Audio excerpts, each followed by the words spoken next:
Alright Kingdom fans, this is a big one. Chapter 844 just came out and it is tearing me apart. I don't know whether to be happy and excited or sad and annoyed and very, very upset. It's alternating like every 30 seconds. I've read it like 6 times already and I'm still shaking from everything that has happened. So you probably guessed what's happened in the chapter from the title and the thumbnail, and if you haven't, I'll just say it. Tow is stepping down from the 6 great generals of Kin. He is retiring his sword, and he confirms this by returning his wing of the Divine Swallow to Shohai-kun to return to Kanyo. Not only is this a huge letdown after seeing what General Tow is really capable of, but it's also going to send huge shockwaves throughout the Kingdom of Kin and the other kingdoms. Now, the only good thing to come out of this whole chapter is that Tow advocates for Shin to be promoted to an even higher ranking, which could only be a great general, and says once he defeats Riboku, he will be invited to join the ranks of the 6 greats. And before we go any further guys, I want to take this opportunity to remind you to smash that like button down below and hit that subscribe button while you're down there so you can stay up to date on all things Kingdom. Plus it really helps the channel and I'd very much appreciate it. And so before we go into this any further, there is a lot to be said, believe me on that. But I have to give just a quick summary of the chapter to fill in the blanks. So as we know, chapter 843 ended with Tow wanting to schedule a meeting with all of the army commanders, including our boy Shin and his crowd. So with Shin arriving a little late to the meeting, as he normally does, he is mocked at by Tow, who was waiting outside for him. Now once the meeting starts, it's boilerplate stuff like Shohai-kun saying job well done, that everyone did an excellent job, and goes on to talk about the reforming of the Kin military and the plan of the 3 pillars to help Kin raise a force capable of defeating Zhao. And for those who don't know what these 3 pillars were, they were 1. Creating the Kin family registry, 2. To reorganize and rebuild the military structure because, you know, things like them losing 2 huge battles in a row, losing around 200,000 troops in doing so, and also losing 2 of the 5 Kin great generals. And I know Wu Sen isn't dead, but I could have sworn there was a panel that said he steps down from the rank of one of the 6 greats because of his disgustingly huge loss to Riboku. Of course, it could also just have been that his main army was cut down to like 1/100th of what it was. Anyway, I ramble on. Now, the 3rd pillar was the most crucial, and that was the conquering of Han, to gather their resources, be it their wealth, their manpower, or other resources, so they could defeat Zhao. And I must say, job well done to Tow. He mastered the art of fighting without fighting.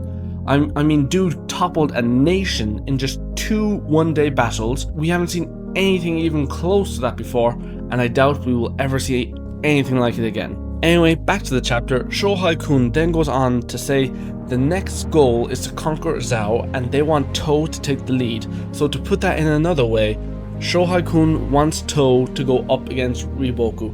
And when I first read this, I gotta admit, I jumped out of my seat. I was like, let's go! Time for Tow to get revenge for Wookiee. It's a battle of the legends once again. I was shaking from the excitement. And then Tow goes on to suddenly interrupt Shohai-kun. Tow starts off to thank his commanders, then goes on a speech about conquering Shin-tae and how it feels it is his responsibility to take care of the people of Han and of course Princess Nei, to help strengthen the bonds of the new people of Kin. And as much as I don't want to say it, I have to say it, I was right. We're probably gonna be getting some great general of the Heavens royal babies, and I hope we see them someday, or at least hear them in mentioning a couple years down the line. It's here that Tow announces he will no longer lead the armies of Kin and will lay down his sword to do this. Kano and Ryukoku were stunned speechless, and I can't blame them. But Rukiyomi goes on an outburst objecting to it, but he is still calm, all things considered. He knows his place. Tow then goes on to talk about the Battle of Beiyu and pays homage to his master Wookiee, how he saw in Shin what only other people like himself now see in Shin, how everybody questioned his decision to leave a young 100-man commander with his mighty glaive. It's because he could see that Shin had it in him to become a true great general of the heavens, even at such a young age, which really makes me question how truly goated Wookiee was. I mean, Wookiee admits on his deathbed that Tow is just as good as him, and now Tow is saying that Wookiee was even better than he is. We have to get more backstories on Wookiee in the future. If not, it will be a crime against this whole manga. It's shocking how little we know about the past 6th grade generals. And again, back to the chapter, sorry for rambling, it's just hard to keep all these thoughts in my head until the end. Anyway, To returns to the wing of the Divine Swallow and says to Shin that if he wishes to take his place, he must be the one to defeat Riboku. And finally, I can get into my thoughts on this chapter. First off, I really thought To would want to take on Riboku for Wookiee. It's a huge letdown. It leaves the question of who will be the Supreme Commander of the Force heading into Zhao on the next campaign. My heart wants it to be Shin, but logically I imagine it will be Yotanwa, as she is presumably still in Zhao, and Wu Sen is no longer one of the 6th grades. So it's good that we now know that we are heading back into Zhao to take on Riboku in a possible final showdown. Now, who knows where this final battle will take place? I'm presuming the north because last we heard, that is where Riboku still is. Now, here's the fun part. We have no clue how the Qin military will be like. It's been roughly 2 years since the great battle at Hango, and so Wu Sen has had time to rebuild his forces at least somewhat, though I cannot imagine his forces being as strong as they once were. We got the mountain people and Yotanwa who have basically vanished off the map, but we presume they are still in Zhao. We probably will have Muten and his army join in also since they're already stationed there. I think we may not see Wuhan and his army return to fight Cao because they are in a vital position on the New Wei border and it will need to be held. Not to mention Shin is definitely going to Zhao. Only thing is, we don't know what the High Shin unit will be like, and here is why I'm excited about it. Now, we can presume Shin will still be in charge of at least 60,000 soldiers, and probably closer to 80 or 90 now after his success in Han, especially if he gets promoted to a great general. Not only would this be fantastic because he would be the first of the Qin Big Three to be promoted to that rank, but because he will need capable officers to join his army, especially since there was this whole big deal and worry about commanders they don't know coming in to take command of the men.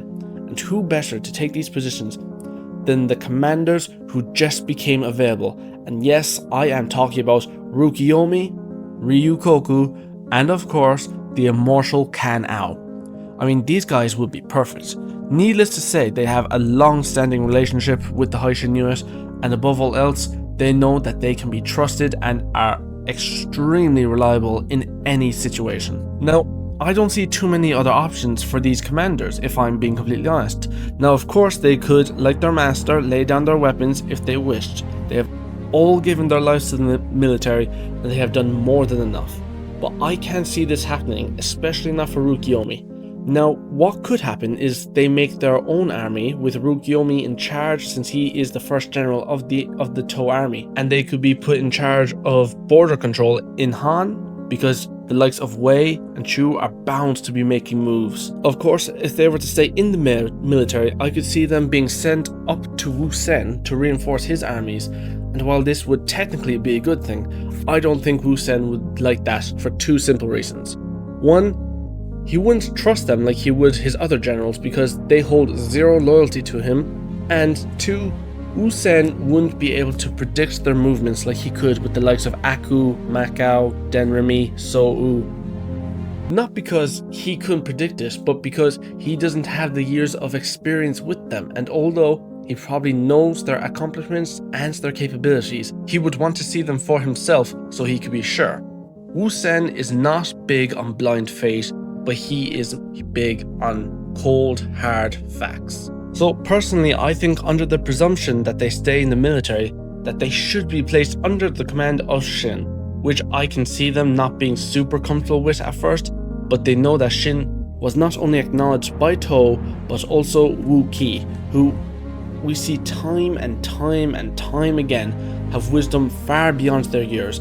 I mean, just imagine how unstoppable the High Shin unit will be with the likes of Karyo-ten and Ryokoku as the brains, and then Shin, Rukiyomi, and Kanao as the muscle, and of course, Kyokai as the unstoppable dancer of death. It's like playing a game with cheat code. You just know you're going to win. Plus, you throw in the fact that it's the Wookiee commanders once again going off against Riboku, it's gonna be bloody, it's gonna be deadly. I mean, I can see Kanao and Rukiyomi just charging in head first. They would be massive weapons to use against him. their strength will far surpass anything we've ever seen before. But you can also throw the fact that we could see a Shin versus Riboku fight, mixed in with a Yotanwa versus Shansuiju fight, stirred in with a Muten Bananji fight, and then finally topped off with a Wu Sen versus Shibashu fight, and we got a damn delicious looking battle on our hands. I mean, this is going to be peak of the peak. I mean, this is going to be better than Western Zhao Invasion, this is going to be better than Coalition War, this is going to be better than any arc that we've seen beforehand, if that's how it turns out. Oh my god, I'm so excited. But then a thought occurred to me. If you go back to chapter 802, we see a small panel mention of a possible treaty with Yan, and it would lead to a major event in the coming years. And it's been roughly 2 years since then, and by the time the battles in Zhao start, it will be 3, maybe even 4. So imagine this. Yan sends Great General Ordo to invade Eastern Zhao, and more specifically, Sika, just after the battle begins. Shibashu hears of this, and we all know how much he loves his people. He will absolutely pull out his forces and head directly for the Yan army. We could see a repeat of a Kisui at Kokuyu Hills situation. And you may wonder, what would Yan possibly get out of this, because they know Kin will be coming for them in the future. So I'm guessing that under the term of the deal, if Kin are successful in defeating Riboku, and even if Yan doesn't defeat Shibashu but just draws him and his army away from the battle, Kin will of course say something like they will have a peace treaty for 3, 4, 5 years, something like that, and they will not make any advancements on Eastern Zhao. It will be Yan's for the taking if they wish to try for that territory, and they will probably throw some money at them also. Probably say they will give half of the gold in the Zhao capital to them after they conquer it. It's because, as we know, Yan attracts promising personnel from all countries, offering them vast wealth in return. With this sudden large influx of gold and a peace treaty, they will have plenty of opportunity to bolster their military power and their defenses also. It's a risky move, but one that they may take depending on how greedy the nobility of Yan is. Besides, this will work out very well for Kin too, because taking the Zhao capital and the likes of Ganmon in the north will be an absolute massive drain of time and resources. Now, I could see the Zhao court killing that little monster of a king and surrendering, but the people of Ganmon and the north will never surrender. They will fight to the very, very last man for Riboku, and I don't think anyone could disagree with me on that. Riboku is their king, even though he's not the official king. You know what? I'll just say it. Riboku is Jon Snow. He is the king of the north. Actually, that's not a bad idea. That's good, I like that. Yeah, it's official. Riboku is king of the north. He is the Jon Snow of kingdom. And another thing, at the start of the video I said was that To's decision to retire will send huge shockwaves throughout Kin and the other kingdoms. Now let me explain this.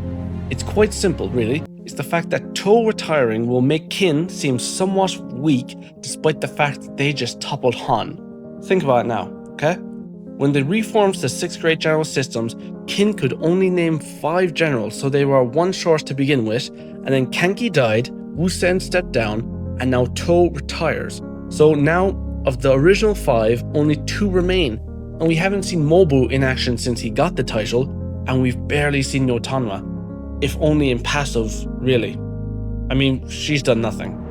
I don't think we've seen her in action since the Western Zhao invasion, and yeah, we have seen the mountain tribes fight, but not her personally, and I know we all want to see her dual wielding her blades and causing some devastation alongside Bajio once again. And yes, you can say that with the promotions of Shin, Muten and Wuhan, and them being great generals in everything but name, not to mention their fierce reputation throughout the kingdoms, they still aren't part of the 6 greats, and the name of the 6 greats is supposed to install fear in people just by hearing their name.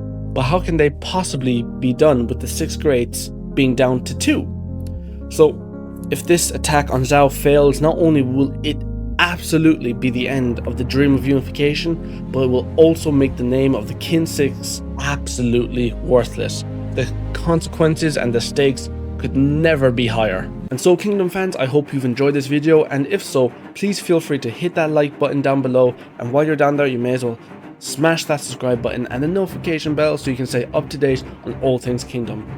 It really does help the channel. See you in the next one.